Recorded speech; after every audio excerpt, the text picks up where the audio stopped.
de Atos dos Apóstolos, capítulo de número 9, versículo de número 36. Livro de Atos dos Apóstolos, capítulo de número 9, verso de número 36. Enquanto você se localiza aí, me permita ser grata a Deus pela oportunidade que nos concede estar em sua presença. Honra e glória seja dada ao nome do Senhor Jesus, que nos concedeu saúde para estarmos de pé e na presença dele, buscando mais dele, porque, como foi dito aqui, tudo é perda se não temos a presença dele, que é a nossa preciosidade. Também quero ser grata a Deus pela vida da pastora Juliana, seu esposo, pela oportunidade que nos concede estar aqui uma vez mais. É bem verdade que tanto eu quanto meu esposo, a gente tem um amor muito grande por essa casa, e por esses dias nós estávamos até conversando de aparecer mais. Não para oportunidade não, irmão, porque eu e ele adora também sentar no banco, receber de Deus, porque isso é o que importa, tá? Mas que Deus abençoe essa casa, que Deus abençoe esse ministério, que Deus seja com vocês, dando cada vez mais crescimento e abençoando a vida de cada um de vocês. Aleluia. Todos já acharam? Pode ser amém? Amém. Glória a Deus. Façamos a leitura da palavra do Senhor, que nos diz: E havia em Jope uma discípula chamada Tabita, que traduzindo se diz Dorcas. Esta estava cheia de boas obras e esmolas que fazia. E aconteceu naqueles dias que, enfermando ela, morreu. E tendo-a lavado, a depositaram no quarto alto. E como Lida era perto de Jope, ouvindo os discípulos que Pedro estava ali, lhe mandaram 2 varões, rogando-lhe que não se demorasse em vir ter com eles. E levantando-se Pedro, foi com eles. E quando chegou, o levaram ao quarto alto, e todas as viúvas o rodearam, chorando e mostrando as túnicas e vestidos que Dorcas fizera quando estava com elas. Mas Pedro, fazendo-as sair a todas, pôs-se de joelhos e orou. E voltando-se para o corpo, disse: Tabita, levanta-te. E ela abriu os olhos e, vendo a Pedro, assentou-se. Somente até aqui você pode se assentar, glorificando ao Senhor. Aleluia. Irmãos, eu estava ali sentadinha no meu lugar, e toda vez que eu vou ministrar, eu sempre peço ao Senhor uma confirmação da palavra dele, porque eu entendo que eu não sou nada além do que um instrumento. De mim mesmo eu não tenho nada. Se fechar isso aqui, eu não tenho nada. É do Senhor, é para o Senhor e é pelo Senhor. E ali sentada, assim que eu cheguei, eu pedi ao Senhor uma direção, confirmação da palavra dele. E sinceramente, eu estava ali rindo, porque eu falei: Senhor, não preciso nem pregar mais. Já foi dito tudo, já foi falado tudo. Pastora Juliana, meu esposo, até a irmã que veio aqui com a palavra ofertória, todos foram usados para a palavra do Senhor que há no meu coração essa noite.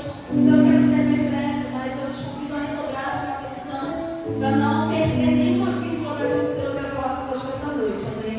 Amém. Essa passagem é muito conhecida por todos nós, só que ela está localizada dentro do capítulo 9.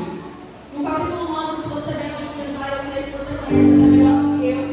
Ele vai nos relatar 3 histórias, 2 além das Dorcas que nós fizemos menção essa noite. E me permita fazer um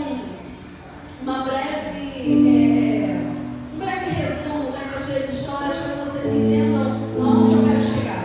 A primeira história vai nos relatar sobre a conversão de Saulo. E você sabe melhor do que eu quem era Saulo. Saulo, ele era o perseguidor da igreja de Cristo.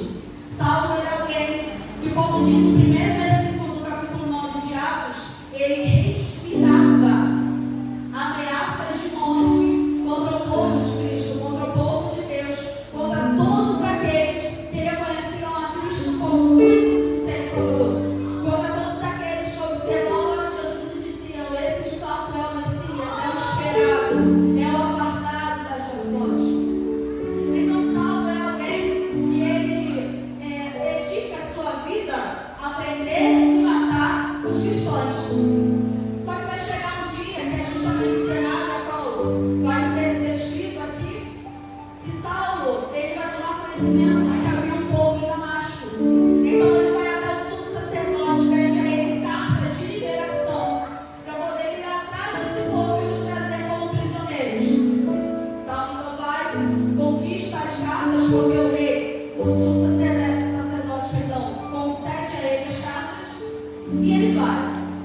que é interessante aqui é que Saulo sai com um propósito.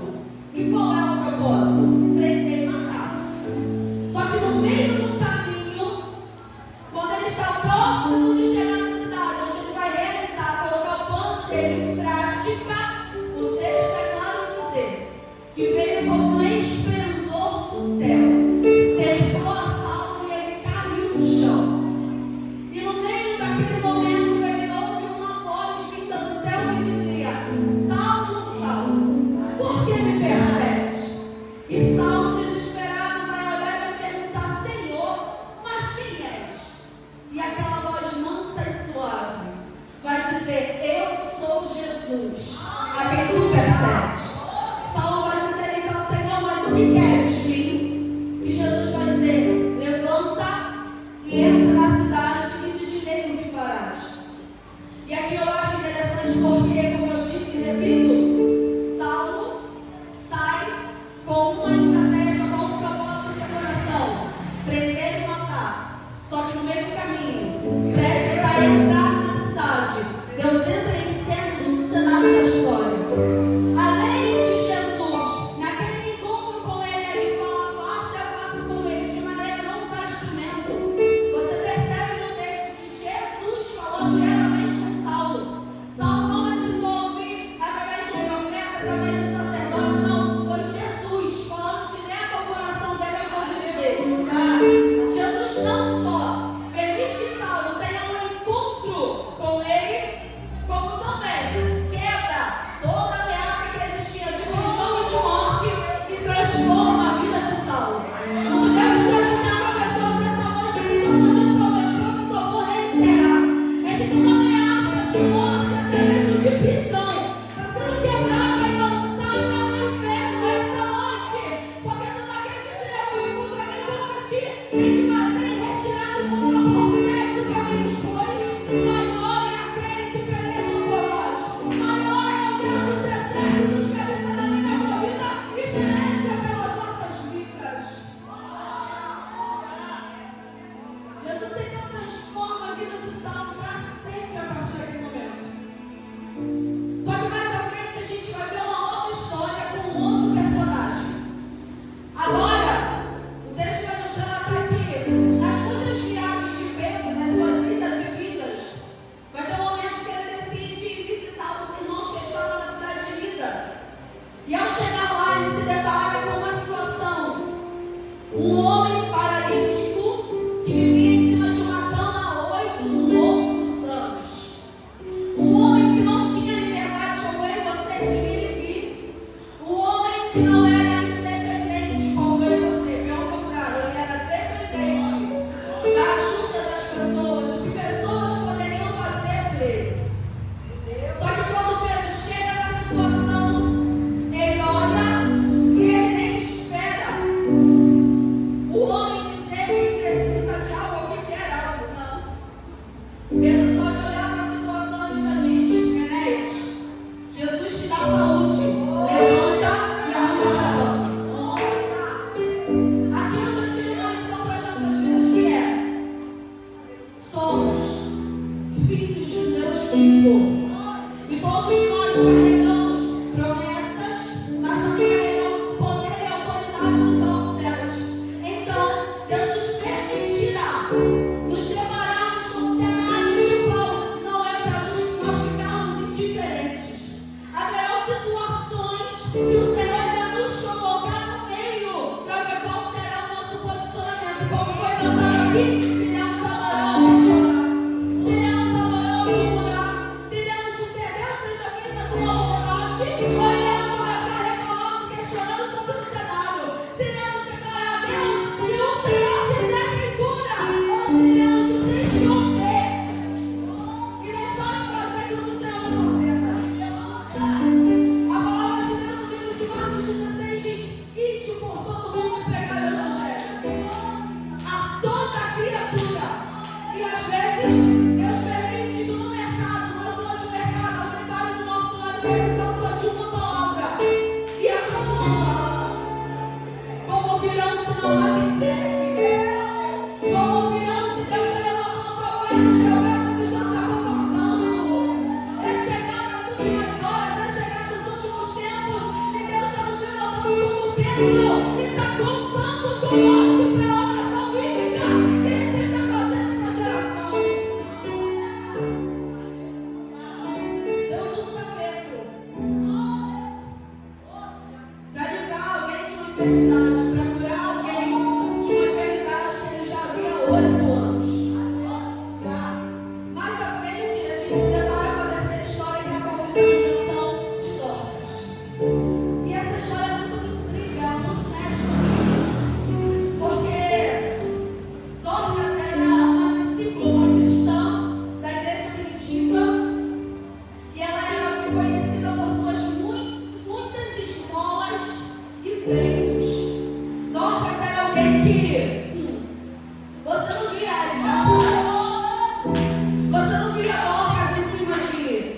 Coloca que pregava, expulsava demônio, repreendia, mas não. O texto vai dizer que Dorcas era conhecida por causa de um instrumento que ela tinha.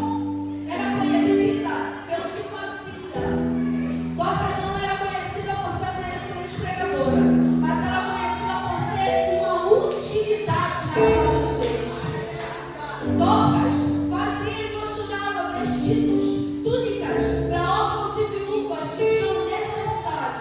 Essa era a forma do seu ganha-pão? Era, mas ela também abençoava a obra e quem tinha necessidade com isso. E o que eu entendo aqui? Que às vezes a gente se preocupa muito em receber títulos dentro da igreja. Não, porque meu sonho é ser pastor, meu sonho é ser uma missionária. Irmão, nada contra, porque eu também já sonhei com isso um dia. Só que, sinceramente, título não nos leva ao céu. Não é título que vai salvar eu e você, não. Eu hoje, para a glória do Senhor, sirvo a casa do Senhor como uma missionária. Mas se você me perguntar se eu me enxergava como tal, eu te digo que não. E Deus precisou usar inúmeras pessoas para confirmar o chamado dele na minha vida. Porque eu dizia a Deus, nós tem tantos melhores. Deus tem tantos mais preparados. Até que um dia o Senhor nos falou meus sonhos, disse: o que eu tenho contigo é contigo. Se eu falei que é missionário, ponto final. Sabe por quê? Porque Deus não está preocupado com a opinião dos outros a seu respeito. Se Deus te chamou com uma missão, cumpra com essa missão, porque você vai ganhar contas é para Ele e não para homem. Às vezes nós nos preocupamos muito de estar aqui em cima, ocupando uma cadeira com o microfone na mão. Sendo que, gente, com um pouco de estrada que eu e meu esposo temos na casa do Senhor, a gente adquiriu algumas responsabilidades. A gente viu que pregar e cantar tem muita gente para fazer. A gente que quer assumir o som, como nosso irmão estava ali, quase ninguém quer, porque não é visto. Gente, para ficar em uma cantina, você conta na palma de uma mão. Quantos querem? Só que posso te dizer uma coisa, posso te contar um segredo. Que você saia daqui hoje agarrado nessa palavra. Deus não chamou só quem é cabeça. Deus chamou a todas as partes do corpo. O nosso problema está em achar que nós devemos valorizar somente aquilo que é visto. Não, porque eu vejo a cabeça, eu valorizo a cabeça. Porque eu vejo as mãos, eu valorizo as mãos. Só que você tem um coração dentro de você. Você tem um rim dentro de você, você tem um pâncreas. E se tudo isso parar? Você já parou para refletir? Que a gente não dá conta de algo até que aquilo ali falte. Porque quando a gente tem, tá tudo bem. Falta só para ver. Espera alguma coisa dar ruim no corpo humano para você ver.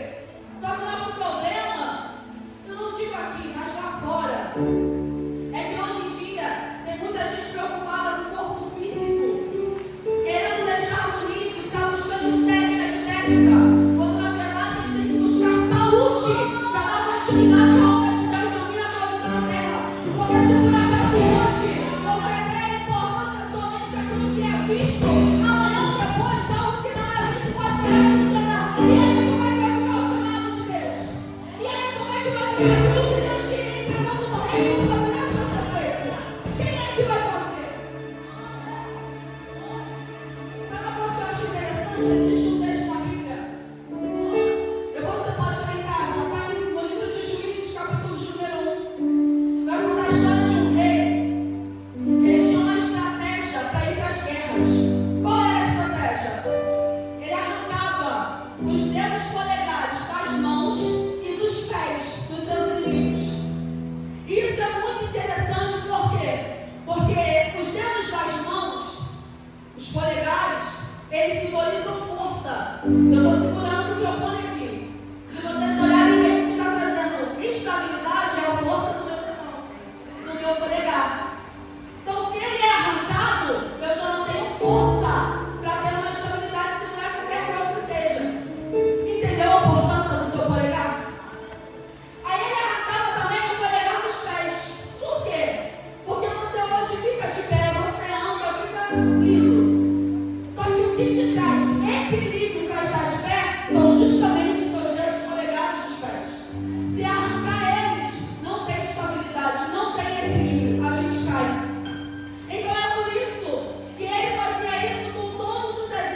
inimigos que vinham contra ele.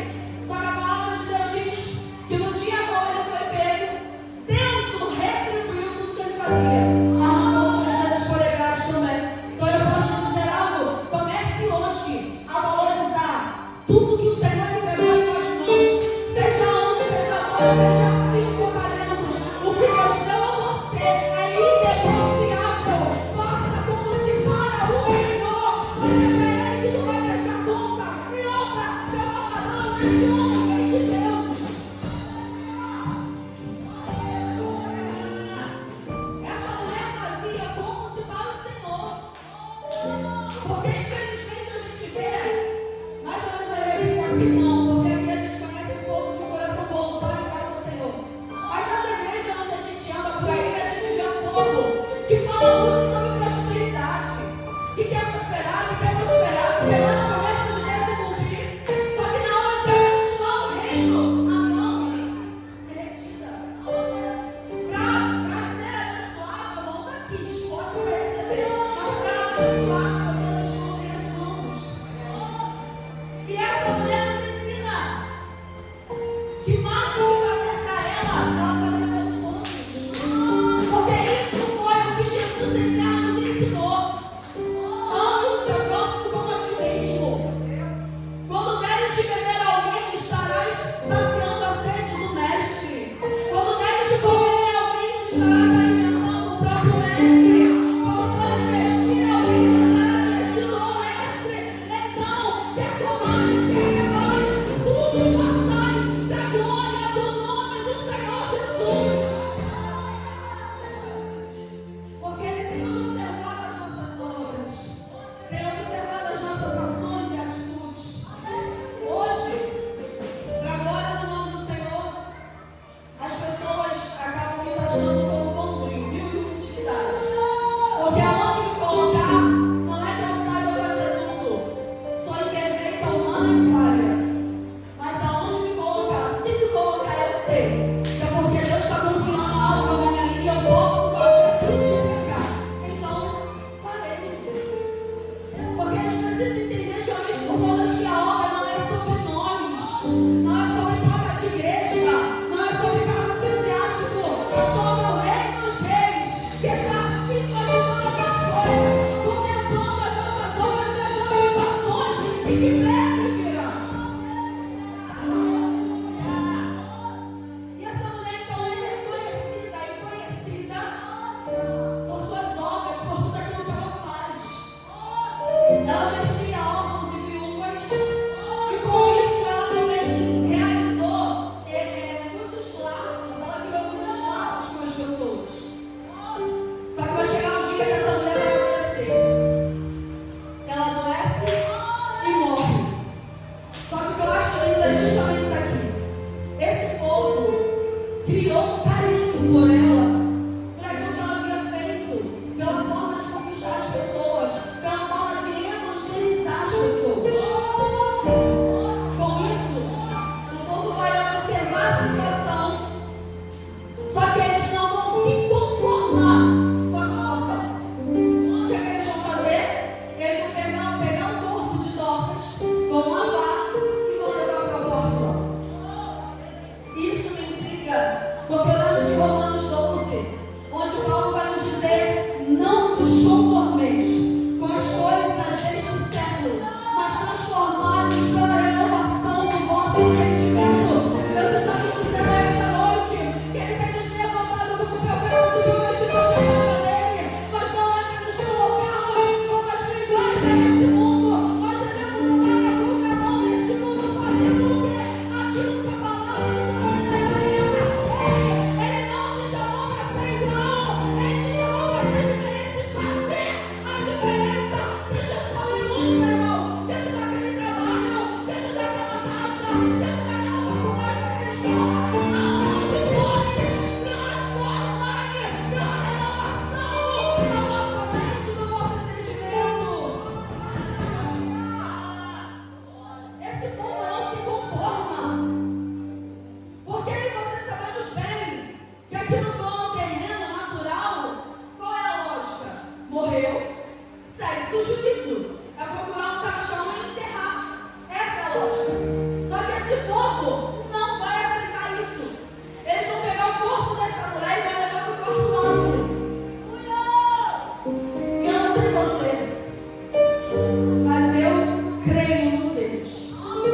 que quando a gente tira as coisas dessa atmosfera natural, desse terreno natural, e a gente leva para a moto, deposita na mão dele, ele entra disponível e pronto para transformar qualquer sentença, qualquer cenário, para revogar qualquer coisa que ele disse para você e para mim que seria feito, porque uma vez na mão dele não será a mesma coisa, não permanecerá da mesma forma.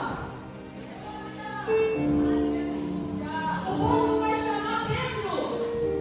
Eles chamam o conhecimento de que Pedro estava por perto. Chama Pedro por quê? Sabe que Pedro é homem de Deus. Sabe que Pedro, por onde passava, operava sinais, coisas aconteciam. Então eles chamam o homem de Deus por quê? Porque na mente deles, não é porque morreu que vai permanecer assim. Se Deus não quiser, não permanece assim. Meu esposo foi extremamente usado por Deus aqui a relatar Atos 12. Herodes estava muito satisfeito porque matou a Tiago. Viu que o povo ficou feliz, gostou, isso chamou a atenção. Agora ele colocou no seu coração de matar também a Pedro. Só que como ele bem disse, a Tiago Deus até deu aval. Mas para Pedro, Deus entrou na chave e falou: esse não. Esse não. O que Deus está dizendo para pessoas que passaram por essas portas hoje aqui é: tu até entrou com decretos de Satanás nessa noite. Tu até entrou aqui com decreto de morte, decreto de porta fechada, sentença de que não mudaria o cenário, de que as coisas permaneceriam assim, iriam de novo. Só que você entrou. E uma vez que você entra, você está transferindo as coisas do terreno natural para o terreno espiritual. E uma vez que Deus entra, não permanece da mesma forma. Vai ter vida, vai ter cura, vai ter porta aberta. A promessa dele há de se cumprir.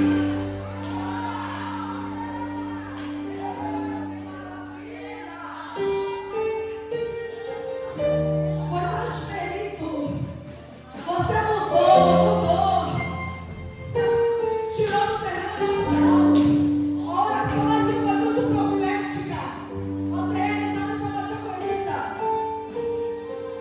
E uma vez que a gente tira do terreno natural, transfere para ele tudo que estava fora do lugar é posto no lugar. O que estava em desordem vai voltar até ordem hoje. Porque a partir do momento que você faz isso, você está dando liberdade para que Cristo entre lá dentro daquela casa e fique à vontade de transformar, para libertar, fazer aquilo que Ele quer.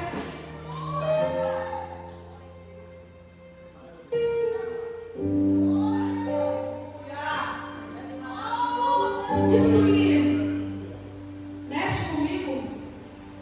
E Deus me faz refletir em Agar. Eu me lembro daquela mulher que...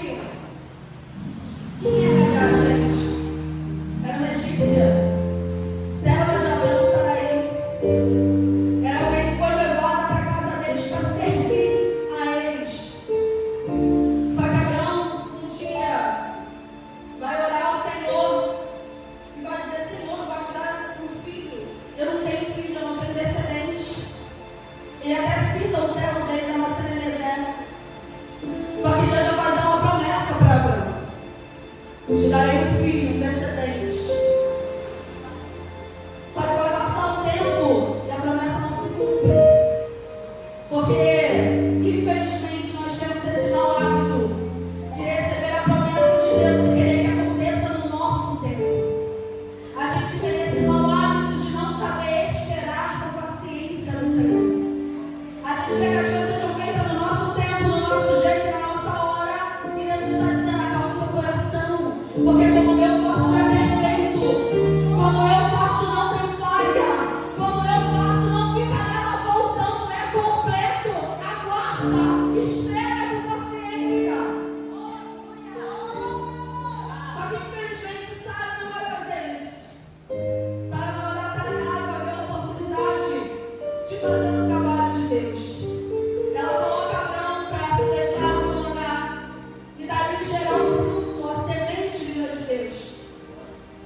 balde de água e pão.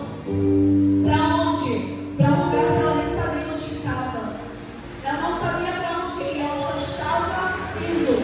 Só que vai chegar um determinado momento, no deserto, como você sabe, é muito quente, é muito calor, chega a bater 60 graus.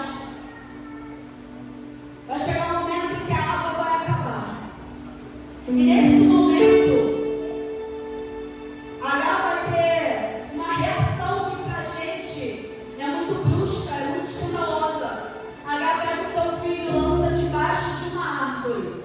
Se distancia dele numa distância de tiro de um arco. Senta e diz, para que não veja eu morrer o menino. Você entende o que está acontecendo aqui? Como eu falei, a partir do momento que Agar gera alguém que é descendente, que é semente de Abraão, Deus faz promessas para o menino. Então agora, Agar não está carregando no seu ventre ou gerou qualquer pessoa, qualquer coisa, não. Ela está gerando uma promessa de Deus, uma promessa para a nação. Só que nesse momento aqui no meio do deserto, Agar vai se desesperar com a situação que chega. Agar vai se desesperar ao ponto de que cegueira espiritual toma ela. E ela entrega aquilo que é a bênção na vida dela, aquilo que é a promessa de Deus para a morte. O seu próprio filho. Porque ela não enxerga recurso. Ela não enxerga saída. E às vezes a gente se coloca nessa mesma situação de não enxergar saída, não está vendo solução, e por causa disso vou abrir mão daquilo que Deus me prometeu, daquilo que Deus me entregou. Tem muita gente entregando à morte aquilo que um dia era uma promessa desejada, aquilo que um dia era uma promessa sonhada, era uma promessa chorada, almejada. Está entregando à morte. Até que o menino chora e o anjo do Senhor vai vir até Agar e vai dizer: capitães, eis que ouvi a voz do menino, levanta.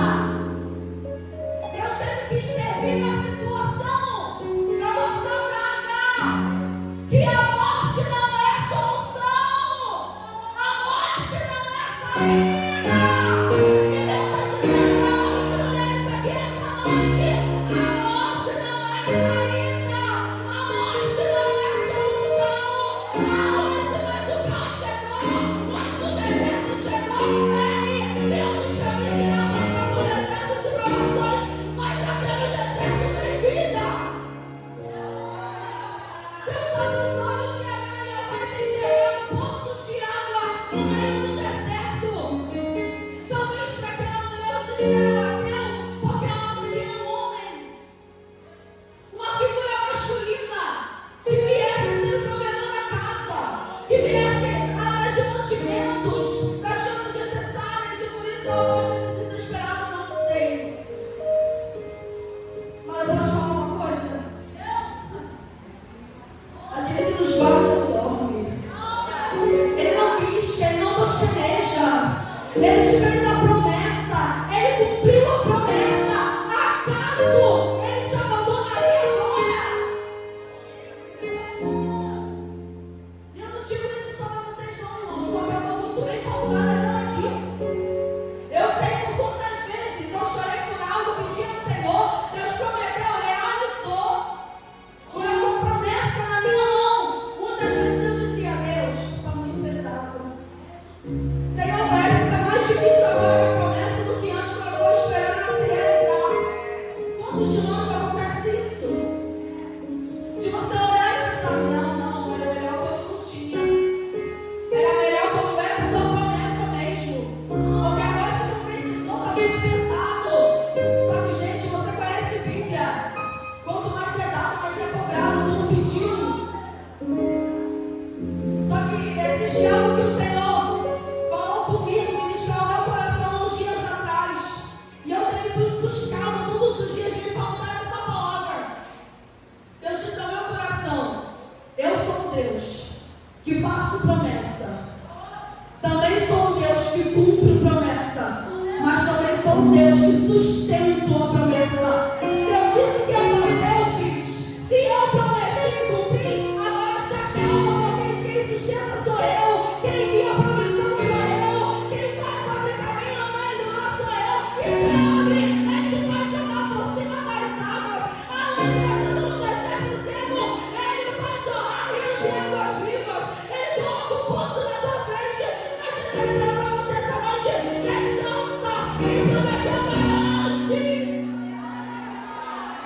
Ele sustenta.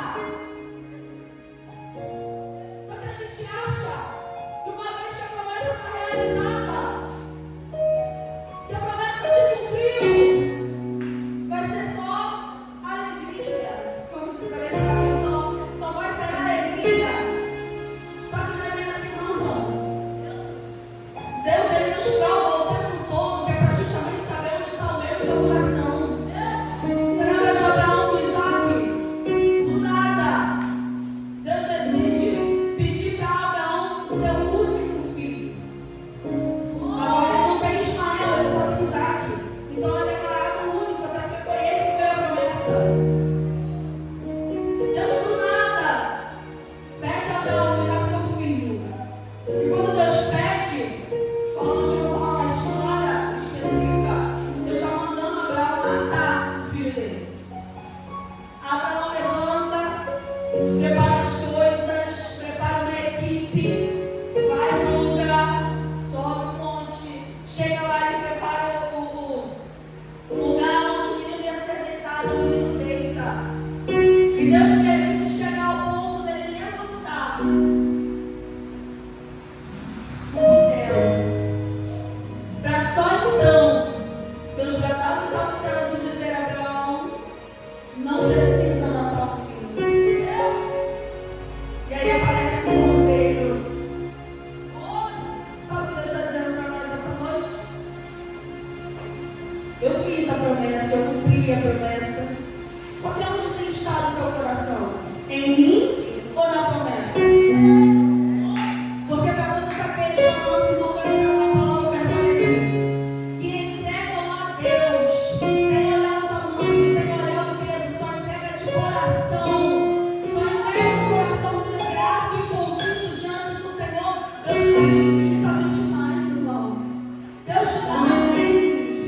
Para aquele que começou hoje com um negócio pequeno, uma empresa pequena, uma vez que você abençoa a obra sem olhar, sem ficar pensando muito, Deus te faz prosperar e te dá mais empresas. Hoje você tem um carro simples, mas abençoe a obra para você ver se Deus não te dá algo maior e melhor. Porque como ela disse, Deus não deve nada a ninguém. Só que Deus não está preocupado com aquilo que temos, mas sim com quem somos. Deus não se preocupa em nos abençoar, porque como diz a palavra dele, buscar primeiro o reino e as demais coisas nos serão acrescentadas. Deus acrescenta, Deus não tem problema em abençoar e te abençoar. Seus olhos só precisam estar fitos no lugar certo. Voltando para o texto, a palavra de Deus diz que Pedro então dobra os joelhos, ora, depois ele se levanta, volta para o corpo da mulher e diz: dorme.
Deus eterno, Pai.